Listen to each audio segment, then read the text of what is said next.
asalaamaaleykum mbokk yi teel a gaaw fukki fan ak juróom ci sawaal muy weeru koor ci atum junni ak ñeenti téeméer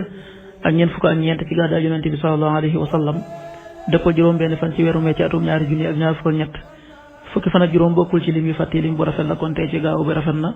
li ñu ci gën a taamu mooy ku ca watu li ñu ciy teetar ak wataliku mooy ku ca sangu wala ku ca fóot fukki fan ak juróom ci weer wu nekk nag dees ca yeggale ab sëy dees ca tukki ñaanu bis bi yow yàlla maa ngi lay ñaan nga musal ma ci jàngoro siti ak ndof ak ngaana ak mboolem jàngoro yu bon yi allahumma inni a'udhu bika min albarasi wal jununi wal judami wa min sayil asqam allahumma inni a'udhu bika min albarasi wal jununi wal judami wa min sayil asqam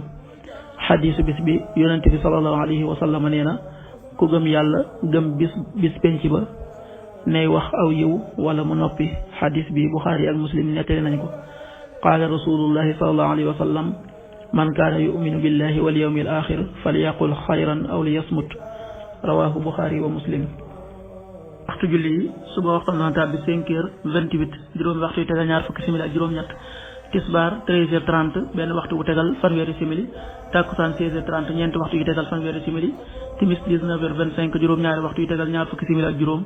gee 20h36 juróom-ñetti waxtu yu tegal fanweeri simili ak juróom-benn